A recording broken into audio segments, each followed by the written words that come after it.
아내와 시댁 사이의 갈등이 매우 심각한 상황입니다.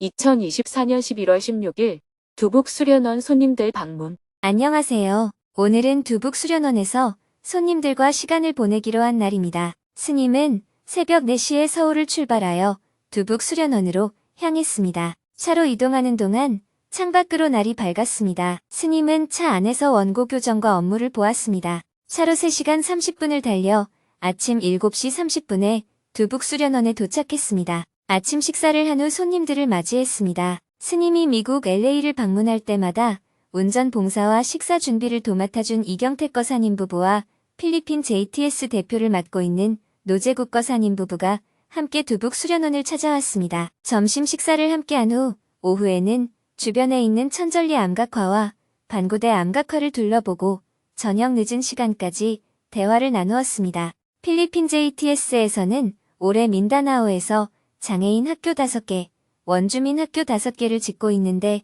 현재까지의 공사 진행 상황을 점검하기도 했습니다. 스님은 오랫동안 해외에서 봉사를 해주고 있는 두 부부에게 감사의 마음을 전했습니다. 오늘은 법문이 없었기 때문에 어제 정토사회문화회관에서 열린 금요 증문즉설 강연에서 질문자와 스님이 나눈 대화 내용을 소개하며 글을 마칩니다. 아내와 시댁 사이의 갈등이 매우 심각한 상황입니다.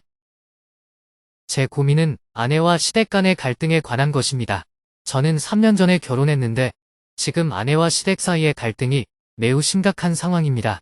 결혼 준비 과정에서부터 의견 충돌이 잦아지며 관계가 틀어지기 시작했고 결혼 후에도 부모님의 가부장적인 태도와 이에 상처받은 아내 사이에 갈등이 지속되었습니다. 결국 1년 전 아버지의 가부장적인 발언으로 큰 말다툼이 벌어졌고 그 후로는 제가 혼자 부모님을 찾아뵙고 있습니다.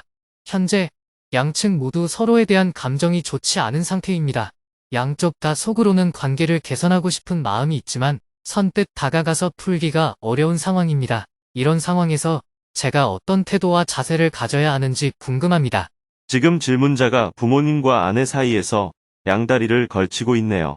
부모님과 아내 사이에서 균형을 잡는다는 명분으로 이러지도 못하고 저러지도 못하는 데서 생긴 번뇌예요. 표면적으로는 어느 한쪽에도 치우치지 않으려는 것처럼 보이지만 사실은 양쪽 모두로부터 불만이나 비난을 듣기 싫은 겁니다.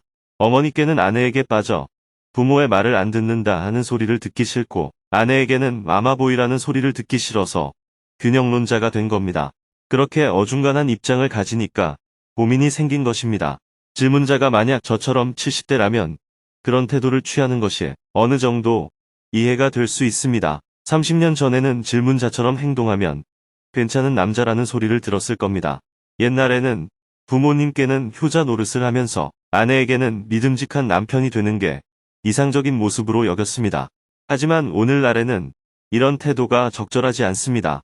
오히려 요즘 기준으로 보면 그런 태도를 가진 사람은 결혼할 준비가 되지 않은 사람이라고 볼 수 있습니다. 부모님과 아내 사이에서 균형을 잡으려고 해서는 안 됩니다. 만약 부모님과 아내의 갈등이 너무 심각해서 도저히 함께 살 수 없다고 판단된다면 이혼을 선택하면 됩니다. 그게 아니라 아내와 함께 살기로 마음먹었다면 지금처럼 어중간하게 양쪽을 배려하려는 태도를 취해서는 안 되고 전적으로 아내의 입장에서 이 문제를 바라봐야 합니다. 부모님 댁은 과거의 질문자가 살았던 집입니다.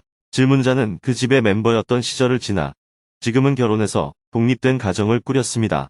이제는 질문자가 새로 이룬 가정, 즉 아내와 함께 사는 가정을 중심에 두어야 합니다. 아내와 함께 꾸린 가정을 존중하는 것이 가장으로서의 역할입니다.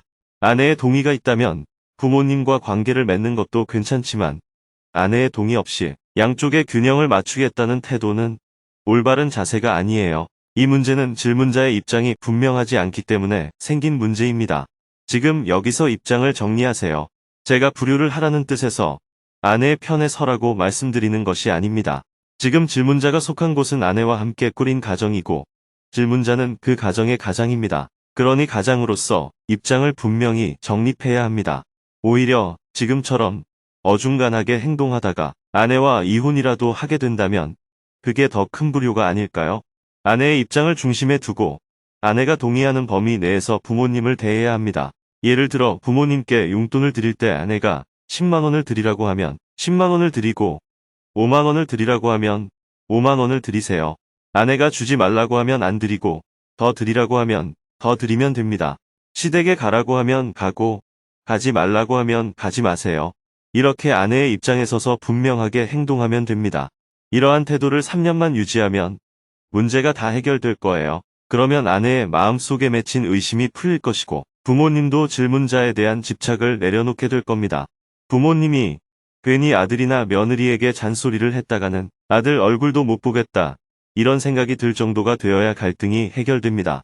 그렇지 않으면 갈등을 해결하기가 매우 어렵습니다. 부모님과 통화하거나 찾아뵐 때 부모님께서 어려움을 호소하거나 울부짖으시면 저도 마음이 무척 힘들어집니다. 어떻게 하면 이런 상황을 무난히 견뎌낼 수 있을까요? 또 부모님께서 뭐라고 하시면 제가 그 감정을 아내에게 쏟아내며 화를 내기도 합니다. 지나고 나면 미안한 마음이 드는데 이런 문제를 어떻게 해결할 수 있을지 궁금합니다. 지금까지 이야기를 들어보니 조금 모자란 사람 같네요. 그 문제도 결국 질문자가 자신의 입장을 분명하게 정하지 못해서 생기는 겁니다. 예를 들어 스님이 출가해서 수행하고 있는데 어머니가 절 앞에 와서 안 나오면 죽겠다 하며 약 봉지를 들고 협박을 하신다면 저는 계속 절에 있어야 할까요? 아니면 집으로 돌아가야 할까요? 만약 제가 그때 집으로 돌아갔다면 지금의 법륜 스님은 존재하지 않았을 겁니다. 지금 질문자의 고민도 같은 맥락입니다. 질문자가 만약 어머니를 괴롭히거나 어머니의 돈을 빼앗거나 어머니께 욕설을 한다면 그런 행동은 즉시 멈춰야 합니다. 하지만 내가 내 길을 가는데 어머니가 나를 붙들고 자기 뜻대로 안 되면 죽겠다고 하신다면 그건 어머니의 문제입니다. 만약 그런 감정적인 말들에 휘둘렸다면 저 역시 오늘 이 자리에 있을 수 없었겠죠. 만약 어머니가 돌아가시면 장례식은 정성껏 치러드려야겠지요. 하지만 그 외에는 관점을 명확하게 하셔야 합니다. 그렇게 해야 교통 정리가 됩니다. 그렇지 않으면 질문자는 계속 그 사이에서 우왕좌왕하게 될 겁니다. 그러니 어머니가 우시든 죽겠다고 하시든 그것은 어머니의 사정입니다. 어머니의 이야기를 다 들어본 후 잘 알겠습니다 하고 대답하면 됩니다. 지금 아이는 있어요? 없습니다. 그렇다면 어머니께 이렇게 말씀드리세요. 저는 이 여자 아니면 다시는 결혼하지 않겠습니다. 그러니 어머니께서 선택하세요. 어머니께서 이 여자가 마음에 안 드시는 건 알지만 제가 죽을 때까지 혼자 사는 걸 원하십니까? 아니면 이 여자와라도 함께 살아가는 걸 원하십니까? 이렇게 딱 잘라서 말씀을 드리면 어머니도 입장 정리를 하게 될 겁니다. 질문자는 균형을 잡기 위해서 그런다고 스스로 생각할지 모르지만 실제로는 부모님과 아내 사이에서 양다리를 걸치고 있는 겁니다. 네, 잘 알겠습니다. 감사합니다. 내일은 오전에 정토담마 스쿨 수업을 듣고 있는 영어권 학생들과 온라인으로 증문직설 강연을 하고 하루 종일 전국 법사단 연수 교육에 참석하여 법문을 한 후 저녁에는 모레 열리는 행복한 대화 제주도 증문직설 강연을 하기 위해 대구 공항을 출발하여 제주도로 이동할 예정입니다.